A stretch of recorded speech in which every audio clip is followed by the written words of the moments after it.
Hello friends, आज हम बात करेंगे सैटर्न और राहु के कंजंक्शन के बारे में। ठीक है, तो सैटर्न और राहु का कंजंक्शन जब होता है तो ऐसा जो व्यक्ति है बहुत ज़्यादा कनेक्शन ओरिएंटेड होता है, समझ रहे हो।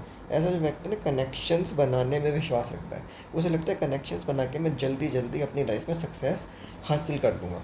ठीक है, कनेक्शंस और फ़ॉरेन से रिलेटेड वो काम करने वाला होता है। फ़ॉरेन से रिलेटेड वो काम करने वाला होता है, और वो जो होता है ऐसा व्यक्ति ऐसे काम करेगा जिसके अंदर जल्दी जल्दी पैसा है, या जिसके अंदर मल्टीप्लिसिटी में पैसा है, मल्टीपल बिजनेसेस करेगा। जैसे वो स्टॉक्स में जा सकता है, या मल्टीपल इन्वेस्टमेंट कर सकता है, मल्टीपल बिजनेस में जा सकता है।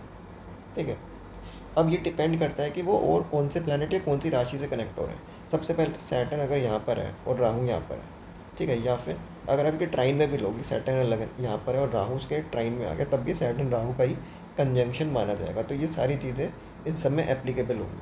अब मान लीजिए यहाँ पर सैटर्न और राहु है, यहाँ पर राहु है और ये धनु राशि में आ जाए। ठीक है, तो धनु राशि आपको पता है टीचिंग की होती है, तो ऐसा व्यक्ति फ़ॉरेन में कोई ना कोई टीचर होगा, कोई ना कोई मेंटर होगा, कंसल्टेंट का काम कर रहा होगा। ठीक है, अब यहाँ हो सकता है कि सैटर्न राहु के ट्राइन में मर्क्यूरी आ जाए, यहाँ पर आ जाए मर्क्यूरी, या मर्क्यूरी यहाँ से देख ले यहाँ पर आ जाए, या दूसरे भी घर में आ जाए।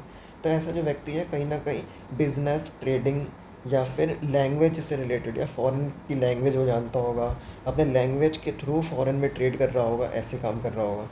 या ठीक है, मरकरी जो है फॉरेन के बिजनेसेस भी दिखाता है, और आईटी के बिजनेसेस। तो ऐसा व्यक्ति फॉरेन की कंपनी में काम कर सकता है। और सबसे ज़्यादा मैंने देखा ऐसा व्यक्ति जो अपनी लैंग्वेज के थ्रू काम करता है। ठीक है, अगर यहाँ पे मार्स आ गया तो कहीं ना कहीं वो कोई आईटी की लैंग्वेज जानता है, जैसे वो C++ कोडिंग में होगा, या वो आर्टिफिशियल इंटेलिजेंस में भी हो सकता है। अब मान लीजिए यहाँ पर है किसी का सैटर्न है, मान लो किसी का सैटर्न और राहु है, अब उसका कनेक्शन हो गया सन के साथ। ठीक है, तो ऐसा जो व्यक्ति फॉरेन डिप्लोमेट हो सकता है। और जो सन जो है ना समाज से रिलेटेड काम करता है। ठीक है, तो ऐसा व्यक्ति बहुत ज़्यादा पॉपुलर होना चाहता है समाज में, सोसाइटी में, सोसाइटी से रिलेटेड काम कर सकता है। सन और मून दोनों, अगर मून भी आ गया, मतलब मून का भी ट्राइन कनेक्शन हो जाए सैटर्न राहु के साथ, तो ऐसा व्यक्ति बहुत ज़्यादा फॉरेन ट्रैवल करेगा, या समाज से रिलेटेड काम करेगा, और ऐसे लोगों के लिए काम करेगा जो राहु से रिलेटेड हो। जैसे कि वो मतलब अदल कल्चर के, अदल कास्ट के, या ऐसे लोग जो डिप्राइव्ड कम्युनिटी, पॉवर्टी वाले लाइन से नीचे हों, समझ रहे हो, ऐसे लोगों के लिए वो काम करेगा।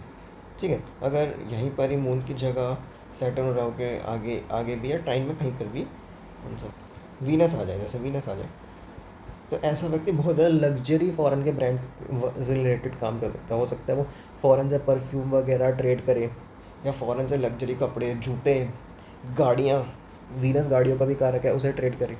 ठीक है, तो ये था सैटर्न और राहु का कंजंक्शन।